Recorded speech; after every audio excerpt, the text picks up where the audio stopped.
Los que no saben, aquí en Arequipa estamos de fiesta, hoy es el aniversario de Arequipa, es los 483, si no me equivoco, aniversario.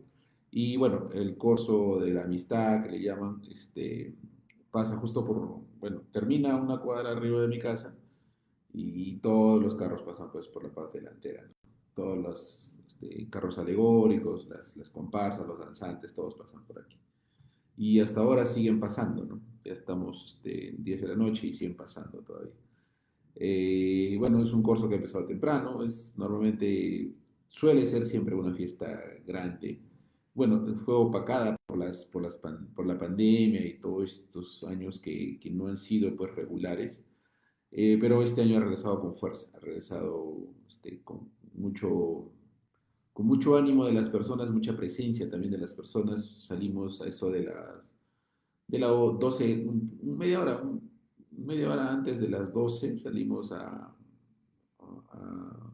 a visitar unos sitios acá por la ciudad. Y salir ya era complicado a las 12 del día. O sea, ya habían pasado varias instituciones, empresas, eh, pero digamos que había un montón de gente, pero todavía se podía transitar, al menos en esta parte final, ¿no? No sé cómo habrá estado en la parte de más arriba del circuito. Pero en la tarde, ya en la noche, cuando hemos salido golpe de las 6 de la tarde más o menos, que volvimos a salir a dar una pequeña vuelta por la zona a ver cómo estaban, ya ahí era las inversiones más seguras de estos tiempos. ¿Por qué hacemos esa aclaración de en estos tiempos? ¿Por qué estamos refiriéndonos específicamente a un tema temporal? ¿Por qué decimos en estos tiempos? ¿Por qué no decimos las inversiones más seguras de acuerdo a lo que conocemos? ¿Por qué? Porque ha habido muchos cambios a lo largo de estos tiempos y no en mucho tiempo, en poco tiempo, en pocos años ha habido muchos cambios. Cambios en inversiones que han ido virando el barco de las inversiones respecto de la gente que consideraba inversiones y han habido muchas situaciones que han complicado el escenario. Por ejemplo, hace unos años empezó muy fuerte la fiebre de las criptomonedas. Muchos invirtieron en criptomonedas, yo también invertí una parte pequeña en fondo, pero invertí también en criptomonedas. Estuve haciendo inclusive, digamos que una especie de trading no tan profesional, pero trading, digamos, con criptomonedas. Todos eran contra el USDT. Pero estas tuvieron su apogeo. Su apogeo empezó en el 20, si no me equivoco, en el 2020 empezaron a salir muchas plataformas sobre el tema de inversiones con criptomonedas y la mecánica era siempre la misma, ¿no? Invierte en una plataforma, o sea, tú colocas tu dinero en una plataforma, la plataforma opera a nivel internacional, esta plataforma a nivel internacional produce rentabilidad, se entiende que haciendo trading. En algunos casos no era haciendo trading, sino supuestamente financiados o amparados o apalancados por una empresa tradicional que generaba dinero y este dinero que tú aportabas servía para apalancar o inyectar dinero y con ese dinero aumentaban la productividad y ganaban más rentabilidad y te pagaban cosas rentabilidad. Así más o menos funciona. Entonces, las criptomonedas tuvieron mucho auge, eh, aparecieron muchas plataformas, muchas que rápidamente pasaban de tener una base de $100,000, en poco menos de 3 meses estaban superando los 5 o 10 millones de dólares, ¿no? Algunos superaban los 50,000, 100 millones de dólares, o sea, con facilidad, en poco tiempo. ¿Por qué? Porque tenían un despegue masivo a nivel mundial. Y ese momento, cuando estábamos en la... por qué estalla, creo yo, esto? Porque la mayoría de la gente normalmente se dedicaba a su quehacer, a su vida rutinaria. Normalmente antes de la pandemia, tu vida rutinaria, dedicarte a tu negocio, a tu empleo, lo que tuvieras que hacer, dedicabas a eso. Y cuando te mandan a encerrar, porque no solo fue el encierro a nivel Perú, fue el encierro a nivel mundial. Entonces, cuando se sucede eso, sobre todo en Latinoamérica que se pasó más, cuando sucede eso, las personas empezaron a tener más tiempo y empezaron a tener necesidades de dinero. Entonces, querían tener dinero, querían tener otra fuente más, porque algunos estaban perdiendo el trabajo, otros que tenían un emprendimiento ya no lo tenían, se estaban comiendo los ahorros. Entonces, con todo ese escenario, empezó a crecer mucho este tema de las criptomonedas porque representaba una fuente de ingreso adicional y era una fuente de ingreso pasiva, porque tú solo colocabas el dinero y cobrabas la rentabilidad. Y además eran unas rentabilidades muy jugosas, ¿no?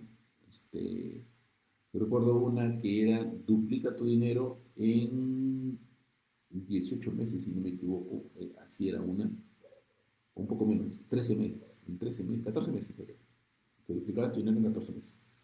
Entonces, pero cobrabas todos los meses, ¿no?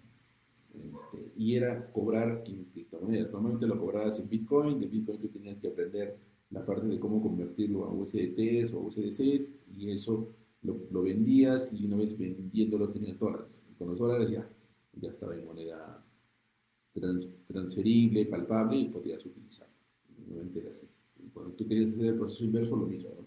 Tú tenías dólares, con los dólares comprabas los USDTs y con los USDT los subías a la plataforma y aumentaba tu capital y tu rentabilidad se aumentaba. Así era más o menos el proceso. Entonces, como digo, estas plataformas habían varias y podías invertir desde $100 y a medida que ibas subiendo, ibas a dar 200, 300, 500, miles y podías ir subiendo sin techo. Entonces tú cobrabas mensualmente. Entonces, mientras la maquinaria funcione, el sistema estaba bien. Todo funcionaba, ibas avanzando, ibas generando dinero, ibas cobrando y listo. Entonces, y este es uno de los tipos que apareció. El otro que ya tenía años, pero que también igual era, digamos que, privilegiado, porque muy pocos lo hacían, era el tema de inversiones con Forex. Forex y bolsa ya llevan años. Forex y bolsa sí llevan muchos años. Muchos, muchos, muchos años, ¿no? Pero la gente normalmente que lo hace tiene años trabajando con esto, ¿no? De hecho, yo me asocié con personas que tenían ya años trabajando con esto. Uno de ellos inclusive tenía más de 16 años en ese entonces trabajando con Forex, ¿no? Y unos sí trabajaban con bolsa, o sea, también hay otro tipo de inversión. Y en esta inversión es con Forex o con bolsa hay dos tipos. Las que tú las haces directamente con una persona a través de un broker o las que las hacías también con plataformas, porque plataformas fue un auge muy fuerte, ¿no?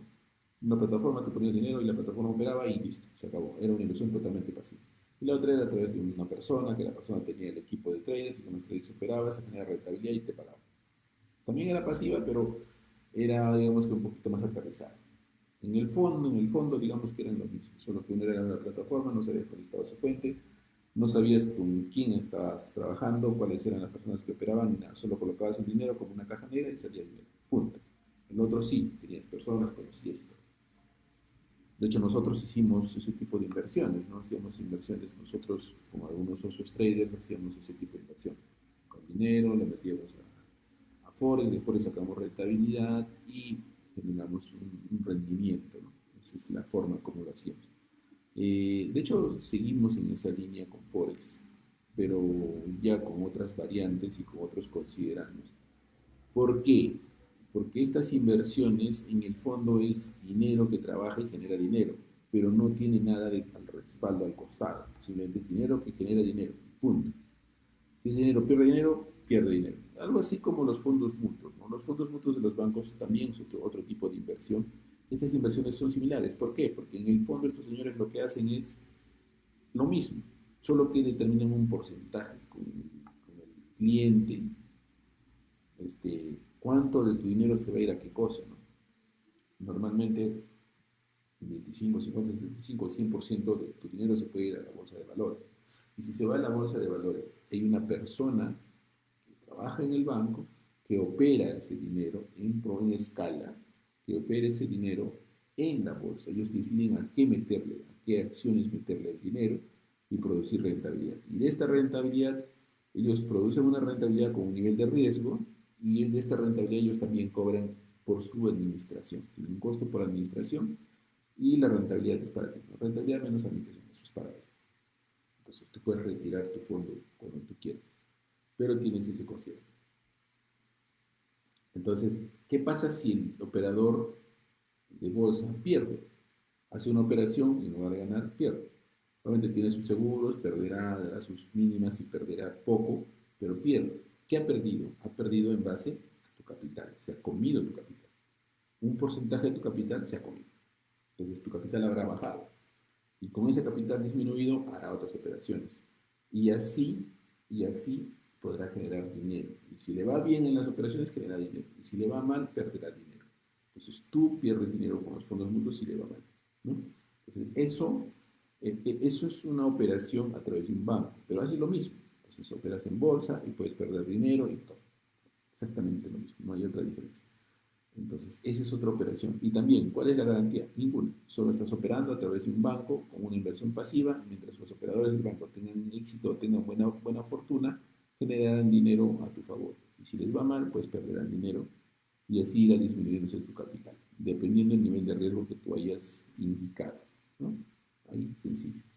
Listo. Entonces, te das cuenta, hasta ahora hemos hablado de en niveles de riesgo, las criptomonedas que son mucho más riesgosas, hemos ido ahora a Forex, Bolsa, y también podemos ir bajando, ¿no? Y hay otros tipos de inversiones más en el mercado que también existen, que se pueden manejar.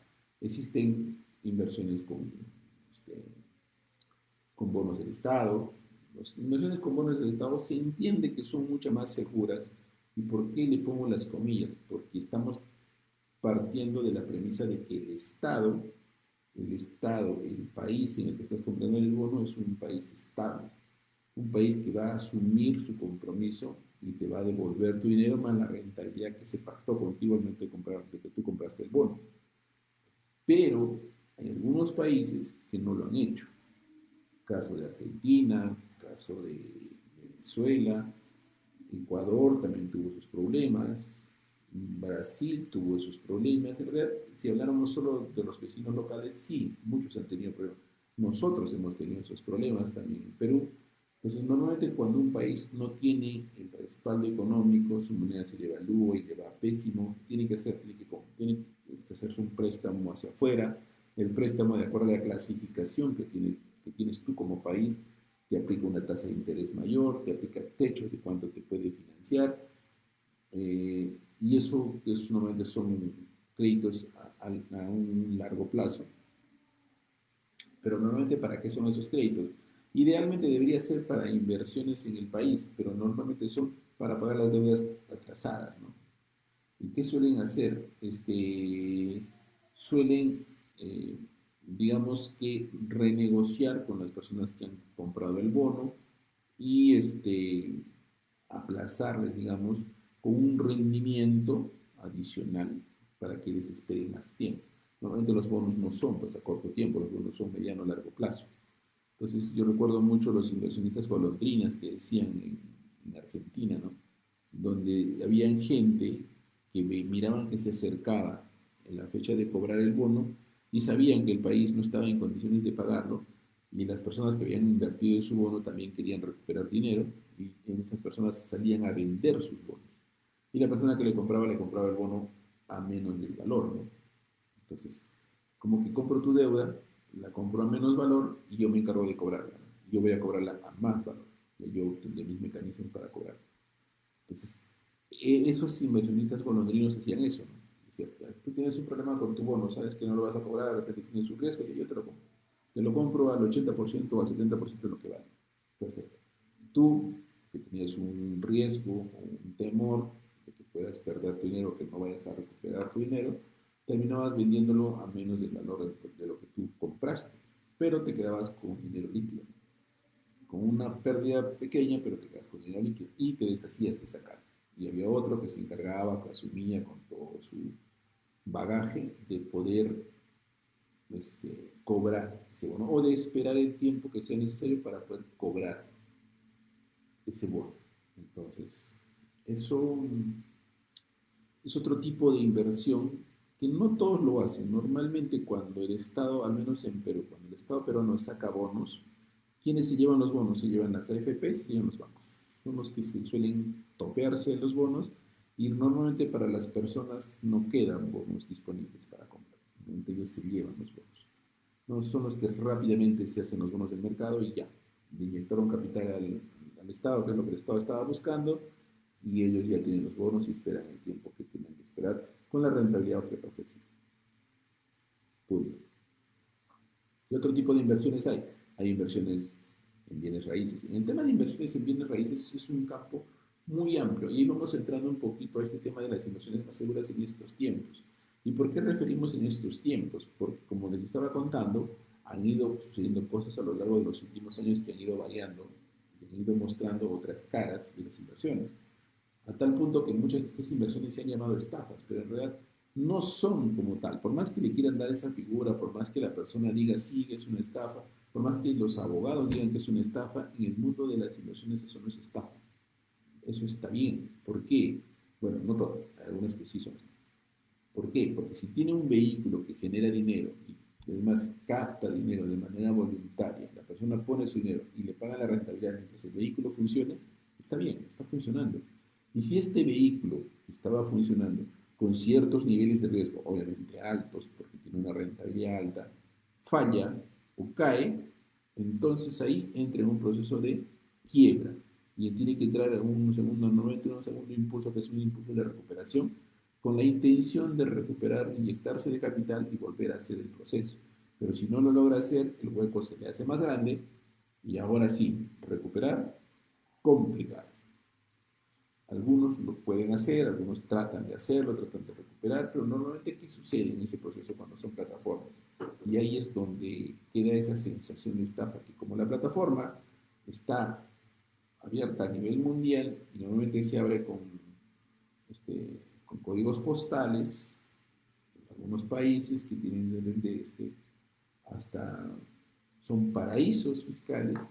Normalmente los que más habían eran en Singapur, algunos en Inglaterra, en países nórdicos.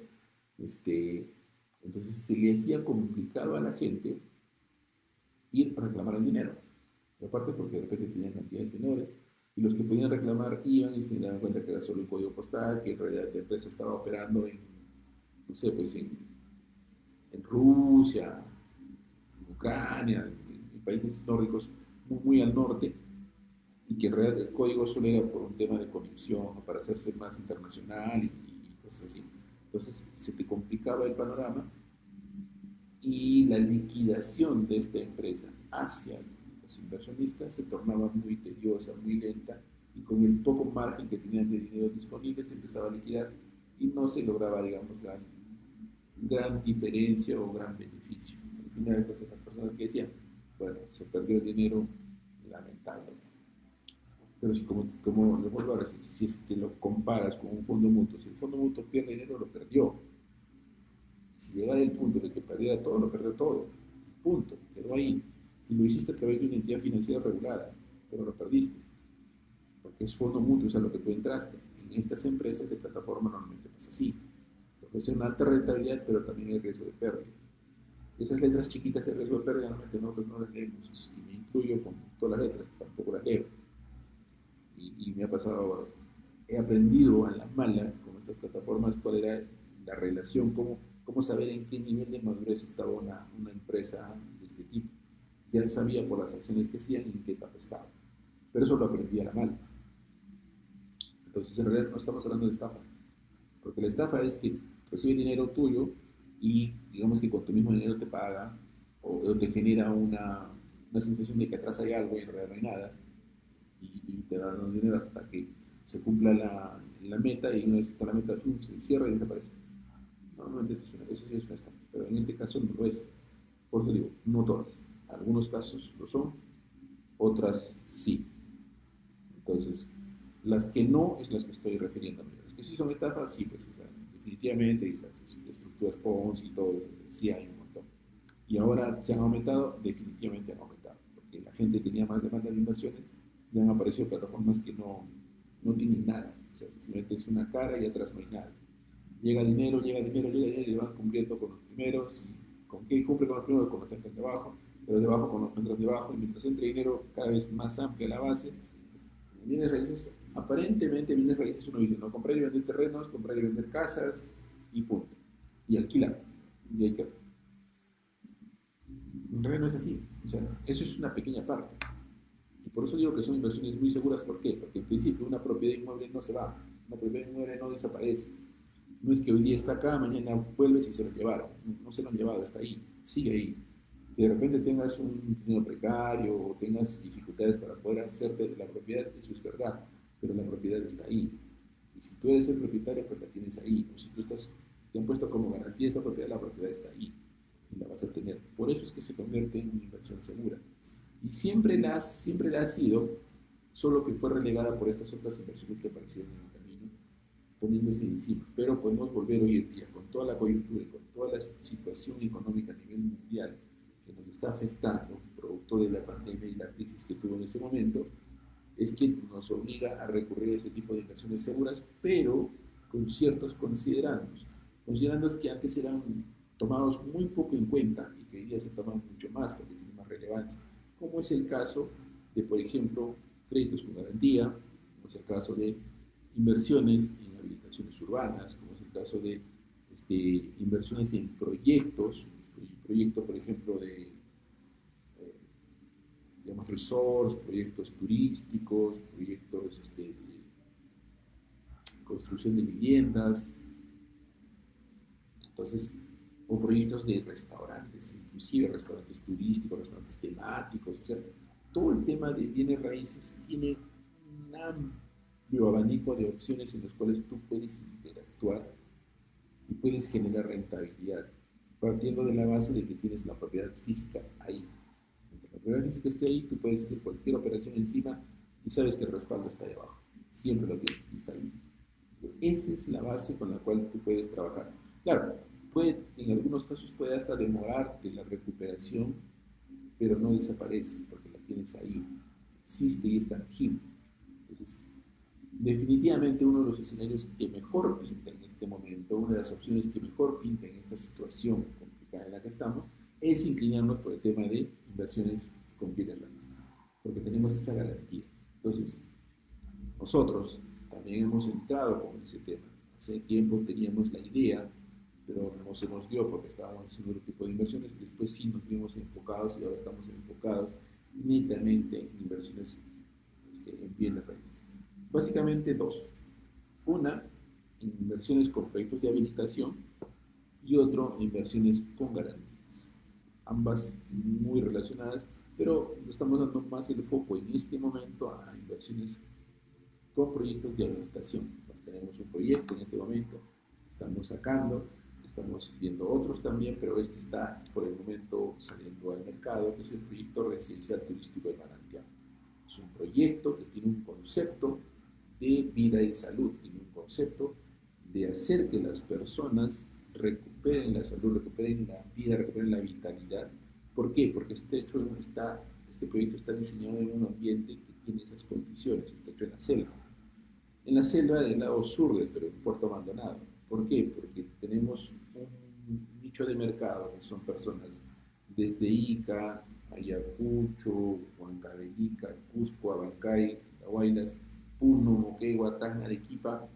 Todas estas personas, lo más cercano que tienen a nivel, digamos, de alejarse de toda la ciudad, de todo el estrés, es la selva. Y hemos visto que una de las selvas que tiene proyección, no solo a nivel de vida y salud, sino a nivel comercial, es Puerto Maldonado. Porque Puerto Maldonado tiene la frontera tripartita, donde se conecta Perú, Bolivia y Brasil. Los tres están juntos ahí. Podemos salir a las tres fronteras. De hecho, hay interacción entre la frontera con estos tres países. Y además, por la naturaleza de la selva, tenemos el tema de vida y salud. Tenemos todo el tema de la vegetación, el tema de pasar unos días ahí, liberarte del estrés, de todo el bullicio, de todo lo cargado que tiene la ciudad, puedes tener ahí. Y esa es la idea de este proyecto, hacer casas de campo de 510 metros hacia adelante, para que te permita hacer una construcción de unos 100 metros construido, diseñar para que tengas tu piscina, tus árboles frutales, tu área verde todo el año, tus hamacas y todo lo que tú decides en este espacio. Es un espacio cerrado, ¿no? Pero que tiene ese espíritu de que tengas tu espacio personal conectado con la naturaleza y no muy lejos de la ciudad. Estamos a 10 minutos de la avenida principal, de la avenida interoceánica, kilómetro 3.5. Ahí estamos en un circuito cerrado. Es un circuito cerrado que es un circuito turístico además, o sea, en el circuito turístico del Prado. Ahí estamos metidos nosotros en la parte céntrica medular de este circuito, de toda esta área. Ahí hemos diseñado un área de 60 lotes con esta visión de vida y salud, para que tú te liberes del estrés, te liberes de toda tu rutina normal y puedas despejarte tú y tu familia, sobre todo los chicos, ¿no? Los chicos tienen un espacio en Puerto Maldonado donde pueden pasarla de maravilla. Tienen áreas recreacionales, tienen piscinas, además de que tengas tú tu casa de campo con todas las condiciones, con todos los servicios básicos, tienes esos lugares que puedes visitar que están todos cerquísimos, ¿no? Están todos en 5 minutos, 10 minutos. También hay lugares un poco más distantes, pero digamos que si no quieres salir mucho, los tienes todos cerca. Entonces, esa es una idea de proyecto que es una inversión segura. ¿Y por qué se convierte en inversión? Si quisiéramos verlo desde ahí. Porque si nosotros lo miramos como un elemento de generador de dinero, ahorita estamos en etapa de lanzamiento. En etapa de lanzamiento los costos, los precios son mucho más bajos de lo que van a llegar a ser en las etapas siguientes. Entonces, si tú compras en las etapas iniciales, tú sin hacer nada, sin construir nada, sin poner un solo ladrillo, simplemente esperas que pasen los meses, ni siquiera va a llegar al año, y cuando tú quieras venderlo, ese terreno va a valer el doble de lo que tú compraste. En menos de un año va a estar al doble de lo que tú compraste. Si te esperas más tiempo, probablemente cueste el triple o hasta 4 veces más de lo que tú compraste. ¿Por qué? Porque aprovechaste la oportunidad de entrar en la etapa de lanzamiento, donde valía muy poco y en el transcurso del tiempo ha ido generando más. ¿Por qué? ¿Por qué vale poco ahorita? Porque primero se lanza, segundo hay que hacer operaciones aquí, hay que hacer trabajos administrativos, registrales, hay que hacer documentación, hacer levantamientos técnicos, todo esto se hace con dinero que viene de las etapas iniciales. Entonces, a medida que vamos subiendo en etapas, obviamente, si hemos alcanzado etapas mayores, hemos hecho ya avances, esos avances se traducen en que el terreno vale más. Por lo tanto, los que entren en las siguientes etapas comprarán el terreno, pero a costos un poco más elevados. Por eso es que el que entró cuando todo estaba en plano y todo estaba con proyección, tiene un amplio margen de rentabilidad. Si quieres comprarte la casa como casa campo, perfecto, la puedes hacer y también te va a valer porque vas a tener para ti, para tu familia, van a pasarla espectacular todos los años que ustedes consideren quedarse con la propiedad. Pero si solo lo haces con un ánimo de inversión, también la tienes porque estás en una etapa excelente, estás entrando en lanzamiento. ¿Cuál es tu garantía? El terreno que está ahí. Vas a comprar terreno que está ahí. Y a lo largo de los siguientes meses ya va a tener partida registral, vas a tener tu propia partida registral, va a tener todos los servicios y vas a tener todo lo que necesitas para vivir. Como te digo, si en ese momento lo quieres vender, lo vendes y lo vendes al precio del mercado de ese momento en las condiciones en las que ya esté el proyecto, porque el proyecto está avanzando, el proyecto está creciendo, está vivo.